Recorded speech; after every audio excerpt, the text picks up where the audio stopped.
what is going on with Kate Gosselin. She is now soon to be a single mother of 8. She says on good days she feels relief, and on bad days she feels like a failure.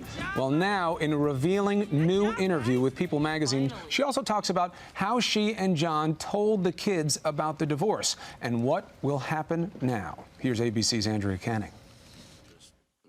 After an intense 1-hour confessional Monday, Kate and I have decided to separate. I'm tired of smiling on the outside when I'm crying on the inside. Kate now admits to People magazine their decision to split wasn't mutual. It was John who asked for the divorce. I curled up in a ball and I sobbed. I couldn't breathe. I was hyperventilating. I was scaring people who were calling to check on me because I couldn't even talk. I don't really want to be alone. I don't want to do this alone. Kate tells People, I remember just looking at him and thinking I wouldn't choose to marry that exact person right now, so why am I here? The couple cites the marriage as irretrievably broken in the sealed divorce papers. They're also reportedly unable to agree on dividing their assets. In the article, Kate said John had wanted a split for a long time. He told her he hired a lawyer and she better get one too, a step she says she never would have taken on her own.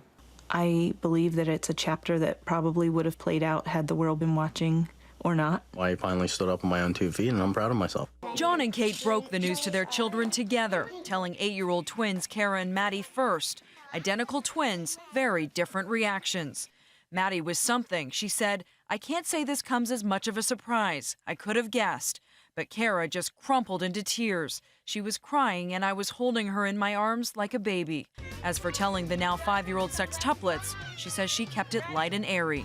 It is going to be the best and the most peaceful, I'm hoping, for them.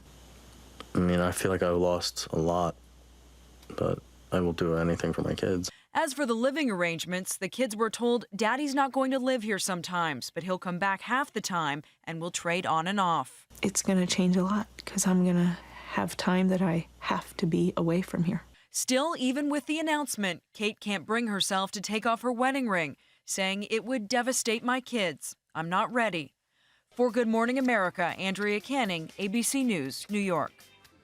It's interesting because how do you balance? You put the kids first and yet you're putting them on TV during all of this. There are going to be enormous changes, obviously. And now to talk to us about this, let's bring in Peter Castro. He is the managing editor of People magazine. Always a pleasure, my friend. Thank you. Good to have you here.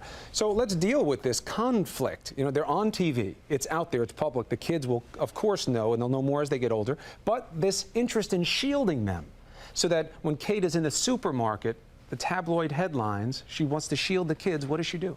Well, they go into a grocery store, for instance, and they see that the tabloids are all over the place. And sometimes, Chris, she'll be on 4 covers at the same time, and so they'll go, there's Mommy, there's Daddy. And the stories are usually about how she beats them or how she deprives them of water, all of them false, of course. And so what she does is she turns the magazines, flips them, and tries to shield them. But a lot of people, and perhaps rightly so, believe, well, if you really want to shield your kids from all of this, don't have a TV show. Right, the obvious seems to be very pointed here. Let's look at it this way. What is this show really about? Because no matter what the criticisms are, people keep tuning in more and more. Why? Well, that change, what it's about changes almost on an episode basis. The reason I think people are tuning in is because this is American rubbernecking at its finest or its worst, depending on your view.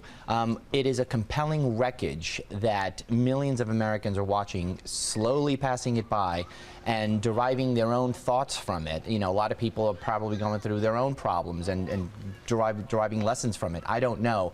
But it's real reality television. This is not Paris Hilton. This is not Jessica Simpson. This is real deal stuff. And I think a lot of Americans are really clicking onto that. Now, it's an interesting point you make because there is a suggestion, well, they're doing this for the turns in the narrative arc of this. You believe this divorce is real, this separation real. These are 2 people, well, especially John. I was about to say these are 2 people that dislike each other. They don't hate each other, but I think John especially dislikes Kate at this point. He did not want any part of counseling. He wanted out of this marriage. He was a man who was visibly miserable, and you can't fake that. They're not acting. It's interesting. I think the reality that comes through is how difficult life is.